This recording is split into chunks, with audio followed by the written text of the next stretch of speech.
Hello friends అందరికీ నమస్తే అండి. ప్రతి ఒక్కరు కూడా వీడియోని పూర్తిగా చూసినట్లయితే ఈ వీడియోలో నేను మీకు పెన్షన్‌లకి సంబంధించి రాబోతున్నటువంటి కొత్త గైడ్‌లైన్స్ ఏ విధంగా ఉంటాయనేది ఈ వీడియోలో చెప్తాను.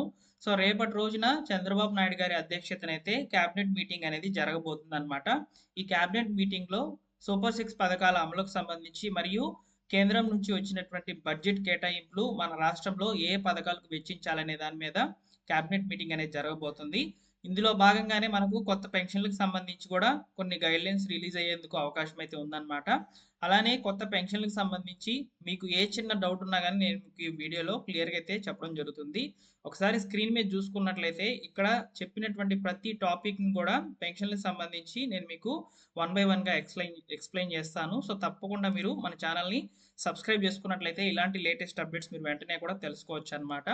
ఇక లేట్ చేయకుండా డైరెక్ట్‌గా టాపిక్‌లోకి అయితే వెళ్ళిపోదాము. ఇలాంటి అప్డేట్స్ అన్నిటిని కూడా నేను మీకు మన టెలిగ్రామ్ ఛానల్ ద్వారా అయితే అందించడం జరుగుతుంది.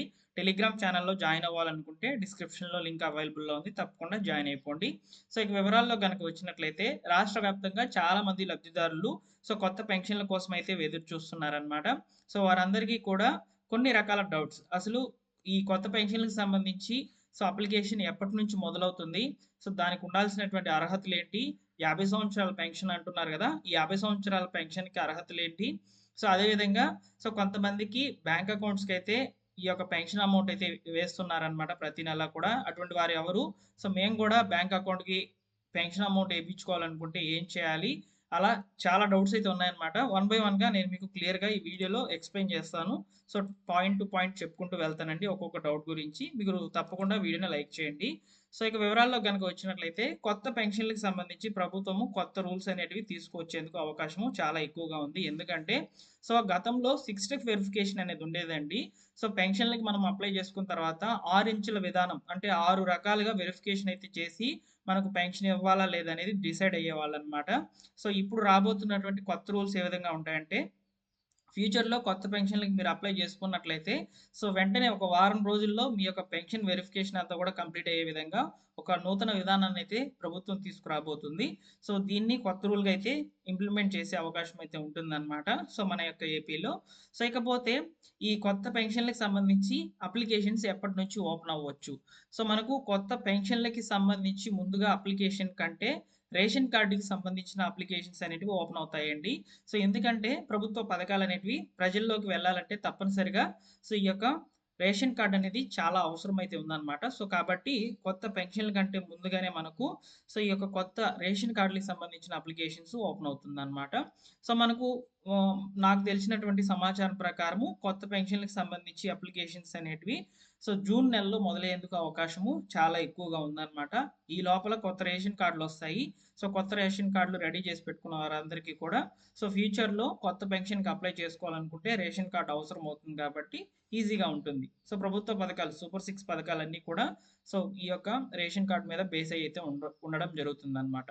ఇకపోతే మన యొక్క ఏపీలో 21 రకాల పెన్షన్స్ అనేటివి ఉన్నాయండి. ఎన్ని రకాల పింఛన్లు ఉన్నాయంటే 21 రకాల పింఛన్లు అనేటివి ఉన్నాయన్నమాట. వివిధ కేటగిరీలకు సంబంధించిన పెన్షన్‌లకైతే ఉన్నాయన్నమాట. వీటన్నిటి మీద కూడా ఒక వీడియో అయితే ఆల్రెడీ చేసున్నాను. మన ఛానెల్‌లో ఉంది. మీరు చూడవచ్చు. 21 రకాల పెన్షన్‌లలో వాటికి సంబంధించిన అర్హతలు సెపరేట్‌గా ఉంటాయన్నమాట. ఎగ్జాంపుల్‌కి వృద్ధాప్య పెన్షన్‌కి మీరు అప్లై చేసుకోవాలనుకున్నారనుకోండి. దానికి సంబంధించి ఏజ్ లిమిట్ ఇప్పుడు 60 సంవత్సరాలు గతంలో అయితే ఉండింది. ఇప్పుడు దాన్ని 50 సంవత్సరాలుగా కుదించడం జరిగింది. 50 సంవత్సరాలు పూర్తయి ఉంటే మీరు వృద్ధాప్య పెన్షన్‌కి అప్లై చేసుకోవచ్చు. అది ఎవరు చేసుకోవాలనేది నెక్స్ట్ పాయింట్‌లో అయితే చెప్తానన్నమాట.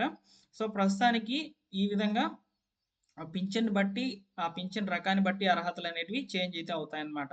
వృద్ధాప్య పెన్షన్‌కి ఏజ్ పెడతారు. వికలాంగుల పెన్షన్‌కి సదరం సర్టిఫికేట్‌లు పెడతారు. మెడికల్ రిలేటెడ్‌గా మీరు ఏదైనా అంగవైకల్యానికి గురై ఉంటే మెడికల్ సర్టిఫికేట్‌ల ద్వారా కూడా పెన్షన్ పొందవచ్చు. కొన్ని రకాల సర్టిఫికేట్‌లు అంటే వృత్తిని బట్టి చేసేటువంటి సర్టిఫికేట్‌లు కూడా చూపించి మీరు పెన్షన్ అనేది తీసుకోవచ్చన్నమాట. చేపలు పట్టే వాళ్ళకి, కళ్ళు గీసేటువంటి వాళ్ళకి, ఈ కేటగిరీకి సంబంధించిన వాళ్ళకి సెపరేట్‌గా పెన్షన్స్ అనేటివి ఉన్నాయన్నమాట. అవి కూడా రావడం జరుగుతుందనమాట. ఇలా 21 రకాల పెన్షన్స్ అనేటివి ఉన్నాయి మన ఏపీలో. ఇకపోతే థర్డ్ క్వెషన్ మీకు అందరికీ కూడా ఉండేటువంటిది 50 ఏళ్ల పెన్షన్ ఎవరికి? 50 ఏళ్ల పెన్షన్ ఎవరికంటే రాష్ట్ర వ్యాప్తంగా కూటమి ప్రభుత్వం వచ్చిన తర్వాత అధికారంలోకి 50 సంవత్సరాలకే పెన్షన్ అనేది ఇస్తామని చెప్పడం జరిగింది. బీసీ సంక్షేమం, ఎస్సీ సంక్షేమం, ఎస్టీ సంక్షేమం కింద 50 సంవత్సరాలు ఉన్నటువంటి వాళ్ళకి పూర్తయి ఉంటే సో వాళ్ళు పెన్షన్కి అప్లై అయితే చేసుకోవచ్చు అని చెప్పడం జరిగిందనమాట. సో కాబట్టి ఇక్కడ వృద్ధాప్య పెన్షన్కి ఎస్సీలకి, ఎస్టీలకి, బీసీలకి, మైనారిటీలకి, సో ఓబీసీ కులాలకు సంబంధించిన వాళ్ళకి మాత్రము 50 సంవత్సరాలు పూర్తయి ఉంటే మీరు వృద్ధాప్య పెన్షన్కి అప్లై చేసుకునేందుకు అవకాశం అనేది కల్పించడం జరిగిందనమాట. రిమైనింగ్ ఓసీ కేటగిరీ వాళ్ళకి మాత్రం 60 సంవత్సరాలు పూర్తయి ఉంటే సరిపోతుంది. సో నెక్స్ట్ వచ్చేసి ఒక రేషన్ కార్డు మీద ఎన్ని పింఛన్లు వస్తాయి. సో ఒకటండి, ఒక రేషన్ కార్డు మీద 2 పెన్షన్లు అనేటివి ప్రభుత్వం ఎప్పటి నుంచో ఇస్తుంది. ఇది చాలా మందికి తెలియదు అనమాట. సో అవి ఏ విధంగా ఉండాలంటే తీసుకోవాల్సినటువంటి పెన్షన్లు, ఒక రేషన్ కార్డులో ఉన్నటువంటి అభ్యర్థులు ఇద్దరూ కూడా వికలాంగులు అయి ఉంటే, ఎగ్జాంపుల్కి తండ్రి వికలాంగుడు, కొడుకు కూడా వికలాంగుడు అనుకోండి. సో వాళ్ళిద్దరికి పర్సంటేజ్ అనేది 40% పైన కనుక ఉన్నట్లయితే వికలాంగత్వం, ఇద్దరు కూడా సదరం సర్టిఫికేట్లు తెచ్చుకొని ఒకే రేషన్ కార్డు మీద 2 పెన్షన్లు, 6,000 రూపాయల పెన్షన్లు 2 కూడా తీసుకోవచ్చు అనమాట. అలా కాకుండా అదే ఇంట్లో ఉన్నటువంటి పిల్లవాడికి వికలాంగత్వం కలిగి ఉండి వికలాంగుల పెన్షన్ 6,000 రూపాయలు వస్తూ ఉంటే, ఇప్పుడు తండ్రికి 50 సంవత్సరాలు పూర్తయి ఉంటే, సో తండ్రి కొత్తగా పింఛన్లు ఓపెన్ అయినప్పుడు సో వాటికి అప్లై చేసుకుంటే సో ఆయనకు కూడా పెన్షన్ అనేది వస్తుంది. ఒక వికలాంగత్వం కలిగినటువంటి పెన్షన్కి రిమైనింగ్ ఏ పెన్షన్ అయినా, అంటే సామాజిక భద్రతా పెన్షన్లో ఏదైనా కానీ ఉండవచ్చు ఒక రేషన్ కార్డు మీద. సో ఈ విధంగా 2 పెన్షన్లను సో ఒకే రేషన్ కార్డు మీద పొందవచ్చు. ఇది ఎప్పటి నుంచో అమల్లో ఉందన్నమాట, చాలా మందికి తెలియదు. ఓకేనా. సో పింఛను ట్రాన్స్ఫర్ చేసుకోవచ్చా? పింఛను మీరు మన యొక్క ఏపీకి సంబంధించి ఎక్కడున్నా సరే మీరు అక్కడికి పెన్షన్ అనేది ట్రాన్స్ఫర్ చేయించుకోవచ్చు. జస్ట్ సచివాలయం కోడ్స్ అనేవి ట్రాన్స్ఫర్ చేస్తారనమాట. సో మీకు పలానా దగ్గర క్లస్టర్ మ్యాపింగ్ జరిగింది, మీరు పెన్షన్ అనేది ఇక్కడ తీసుకోవాలనుకున్నా కానీ దానికి వెసులుబాటు అయితే కల్పించింది. పూర్తి వివరాల కొరకు మీరు వెల్ఫేర్ అసిస్టెంట్ గారితో మాట్లాడవచ్చండి, లేదా వార్డ్ వెల్ఫేర్ అడ్మినిస్ట్రేటివ్ గారితో అయినా మాట్లాడవచ్చు. ఓకేనా. సో పెన్షన్ ట్రాన్స్ఫర్ చేసుకునేందుకు ఆప్షన్స్ ఎప్పటి నుంచో ఉన్నాయి. సో మీరు ఇంకా కూడా ట్రాన్స్ఫర్ చేసుకోకుండా ప్రతి నెల కూడా మీ సొంత ఊరికి వెళ్ళి పెన్షన్ అనేది తీసుకుంటూ ఉన్నట్లయితే వెంటనే ఈ పని చేయించుకోండి. నెక్స్ట్ వచ్చేసి బ్యాంక్ అకౌంట్కి పెన్షన్ కొంతమందికి అయితే సో నవంబర్ నెల నుంచి, అంటే 2024 నవంబర్ నుంచి అయితే కొంతమంది దివ్యాంగ విద్యార్థులకు సంబంధించి మాత్రము సో వాళ్ళు ఎక్కడెక్కడో బయట చదువుకుంటూ ఉండి పెన్షన్ తీసుకునే సమయానికి వారి సొంత ఊరికి వచ్చి పెన్షన్ తీసుకొని వెళ్ళే వాళ్ళు అనమాట. వారందరికీ కూడా ఒక మంచి అప్డేట్ ఇస్తూ ప్రభుత్వము వారికి మాత్రము బ్యాంక్ అకౌంట్కి మాత్రం ట్రాన్స్ఫర్ చేయడం జరుగుతుందని చెప్పడం జరిగిందనమాట. సో ఇది మనకు డిసెంబర్ నెల నుంచి అమల్లో ఉంది. మీరు ఇంకా కూడా విద్యార్థులు అయి ఉండి మీరు ప్రతి నెల కూడా ఇంటికి వచ్చి పెన్షన్ తీసుకుంటూ ఉన్నట్లయితే మీరు అకౌంట్కి అమౌంట్ అనేది వేయించుకోవాలనుకుంటే తప్పనిసరిగా కొన్ని రకాల డాక్యుమెంట్స్ అనేటివి మీరు సచివాలయంలో సబ్మిట్ చేసినట్లయితే మీకు డైరెక్ట్గా డిబిటీ విధానంలో బ్యాంక్ అకౌంట్కి అయితే డబ్బులను ట్రాన్స్ఫర్ చేయడం జరుగుతుంది. ఓకేనా. సో ఇది బ్యాంక్ అకౌంట్కి ఇచ్చేటువంటి పెన్షన్స్. ఇకపోతే ముఖ్యంగా కొంతమందికి పెన్షన్స్ అనేటివి 2 నెలల వరకు వాయిదా అయితే పడిందండి. సో అది స్పోర్ట్స్ పెన్షన్స్ అంటున్నారు ఇప్పుడు. సో స్పోర్ట్స్ పెన్షన్స్ అనేటివి నవంబర్ నెలలోనే వచ్చాయి కొత్తగా.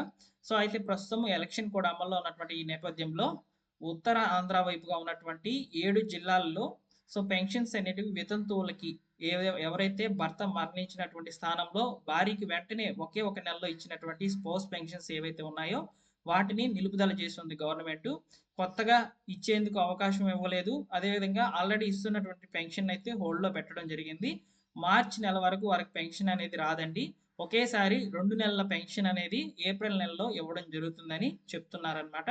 సో ఈ విధంగా 2 రకాల 2 నెలల పెన్షన్స్ అనేటివి వాయిదా అయితే ఏవైతే పడుతున్నాయో వాటిని ఒకేసారి ఇవ్వడం జరుగుతుందని చెప్పి సో ప్రభుత్వ అధికారులు అయితే చెప్తున్నారు. సో ఈ విధంగా ఈ డౌట్స్ అనేటివి చాలా మందికి కూడా ఉన్నాయన్నమాట. సో మీకు ఇంకా ఏమైనా డౌట్స్ కనుక ఉన్నట్లయితే పెన్షన్‌కి రిలేటెడ్‌గా మీరు నన్ను ఒకసారి కామెంట్స్‌లో అయితే అడగవచ్చు. తప్పకుండా రిప్లై అయితే ఇవ్వడం జరుగుతుందండి. ప్రతిరోజు కూడా ప్రభుత్వ పథకాలకు సంబంధించిన అప్డేట్స్ అనేటివి తెలియచేయడం జరుగుతుంది. రేపు క్యాబినెట్ మీటింగ్‌లో ఈ యొక్క ప్రభుత్వ పథకాల అమలుకు సంబంధించి కొన్ని ముఖ్యమైన నిర్ణయాలు బయటకు వచ్చే అవకాశం అయితే ఉంటుంది. సూపర్ 6 పథకాలకు సంబంధించి వెంటనే తెలియజేస్తూ ఉంటాను. సబ్స్క్రైబ్ చేసుకొని రెగ్యులర్‌గా ఫాలో అవుతుండండి మన ఛానల్‌ని.